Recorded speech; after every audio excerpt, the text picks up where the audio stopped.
अकबर बीरबल हरे घोड़े की कहानी। एक शाम राजा अकबर अपने प्रिय बीरबल के साथ अपने शाही बगीचे की सैर के लिए निकले। वह बगीचा बहुत ही शानदार था। चारों ओर हरियाली ही हरियाली थी और फूलों की भीनी भीनी खुशबू वातावरण को और भी खूबसूरत बना रही थी।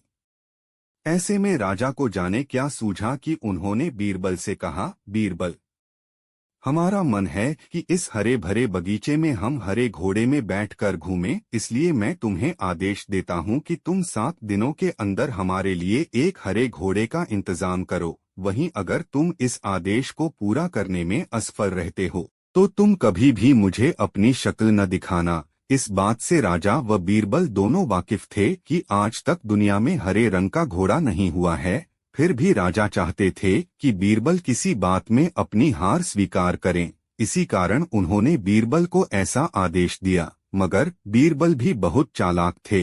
वो भली भांति जानते थे कि राजा उनसे क्या चाहते हैं, इसलिए वो भी घोड़ा ढूंढने का बहाना बनाकर 7 दिनों तक इधर-उधर घूमते रहे। 8वें दिन बीरबल दरबार में राजा के सामने पहुंचे और बोले, महाराज, आपकी आज्ञा के अनुसार मैंने आपके लिए हरे घोड़े का इंतजाम कर लिया है, मगर उसके मालिक की 2 शर्तें हैं। राजा ने उत्सुकता से दोनों शर्तों के बारे में पूछा। तब बीरबल ने जवाब दिया, पहली शर्त यह है कि उस हरे घोड़े को लाने के लिए आपको स्वयं जाना होगा। राजा इस शर्त के लिए तैयार हो गए। फिर उन्होंने दूसरी शर्त के बारे में पूछा। तब बीरबल ने कहा, घोड़े के मालिक की दूसरी शर्त यह है कि आपको घोड़ा लेने जाने के लिए सप्ताह के 7 दिन के अलावा कोई और दिन चुनना होगा। यह सुन राजा हैरानी से बीरबल की ओर देखने लगे। तब बीरबल ने बड़ी सहजता से जवाब दिया, महाराज, घोड़े का मालिक कहता है कि हरे रंग के खास घोड़े को लाने के लिए उसकी यह खास शर्तें तो माननी ही होंगी।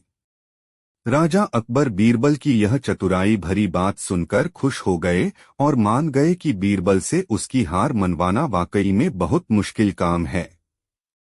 कहानी से सीख।